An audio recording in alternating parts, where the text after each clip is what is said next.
নমস্কার, ডক্টর রূপস চ্যানেলে আপনাদের সবাইকে স্বাগত। আমি আগে একটা ভিডিওতে বলেছি যে গল ব্লাডারে স্টোন নিয়ে বিস্তারিত সব কিছু।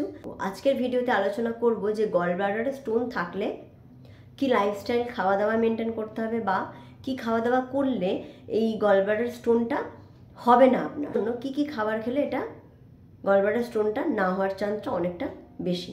গল ব্লাডার স্টোন এটা পুরোটাই কিন্তু ওই ডাইজেশন, অ্যাসিডিটি, খাবার হজম না হওয়া ঠিক মতন, খাবার ডাইজেস্ট না হওয়া ঠিক মতন, এইটার কারণে হয়ে থাকে। ডায়েটটা আমি ভালো করে বলে দিচ্ছি, যেটা আপনাকে আফটার অপারেশন এবং তার আগে নর্মাল একটা সাধারণ মানুষও কিন্তু সেই লাইফস্টাইল বা ডায়েট ফলো করতে পারেন। লাইফস্টাইল বলতে আপনি যদি সারাদিন বসে থাকেন, কোনো চলাফেরা হচ্ছে না, শরীরকে কাজ হচ্ছে না, তাহলে কিন্তু ডাইজেশন আপনার কখনো ভালো হবে না। তাই জন্য আপনাকে কিন্তু একটা হাঁটাচলা বা কাজকর্মের মধ্যে থাকতে হবে। দ্বিতীয় হচ্ছে, আপনি যে খাবেন সেই খাওয়াটা কিন্তু পুরো দিনে অল্প অল্প করে খাওয়াটাই ভালো। জানি এটা হয়তো সবার পসিবল হবে না, একবারে অনেকটা না খেয়ে অল্প অল্প করে মাঝে মধ্যেই খাওয়াটা বেটার। তাতে কি হচ্ছে না, আপনার অ্যাসিড সিক্রেশন এবং অ্যাসিডের খাবারকে ডাইজেস্ট করার ক্ষমতাটা কিন্তু বেড়ে যাচ্ছে। এবার বলবো, খাবারের মধ্যে জল বেশি করে খেতে হবে, অ্যালকোহল বাদ দিতে হবে, লবণ পুরোপুরি বাদ দিতে হবে, তার বদলে সামান্য রক সল্ট খাওয়া যেতে পারে। তৈলাক্ত জিনিস খাওয়া বন্ধ করে দিতে হবে, সর্ষের তেল বাদ দিতে হবে, তার বদলে রিফাইন্ড অয়েল অর্থাৎ সয়াবিন অয়েল এগুলো ব্যবহার করা যেতে পারে, তাও কম মাত্রায়। রেড মিট বাদ দিতে হবে।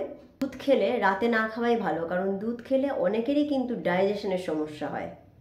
ফল বেশি করে খেতে হবে। ফলের মধ্যে একটু রঙিন ফল অর্থাৎ গাজর, tomato, beet, red capsicum, yellow capsicum, লাল আলু এগুলো খাওয়া যেতে পারে। এবং শসা, যেটা জলের পরিমাণটা অনেক বেশি আছে, সেটা খাওয়া যেতে পারে। এবং এগুলো খাওয়া আপনার কিন্তু ডাইজেশনটাকে ভালো করবে। নানা রকমের সিডস এবং বাদাম খাওয়া ভালো, তার মধ্যে সিয়া সিড, ফ্ল্যাক্স সিড, আর বাদামের মধ্যে তো আমন্ড, পিনাট, ওয়ালনাট, পেস্তা, এগুলো আপনার শরীরে নানা রকমের ফাইবার দেবে।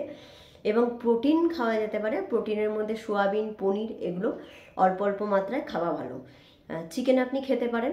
মাছ খাওয়া ভালো, মাছের মধ্যে রয়েছে ওমেগা 3 ফ্যাটি অ্যাসিড, যেটা খুবই ভালো কাজ দেবে। গলস্টোন যাদের হয়েছে বা গলস্টোন হওয়ার যাদের সম্ভাবনাটা বেশি, তারা অ্যাপেল সাইডার ভিনিগার এটা সপ্তাহে 3 থেকে 4 দিন খালি পেটে জলের মধ্যে 1 চামচ খান। এটা গলস্টোনটাকে হতে কিন্তু বাধা দেবে। আজকের ভিডিওতে শুধু এই ডায়েটটা নিয়ে আলোচনা করলাম। আশা করি যথেষ্ট হেল্পফুল ছিল। অন্য ভিডিও নিয়ে আবার দেখা হবে। ধন্যবাদ।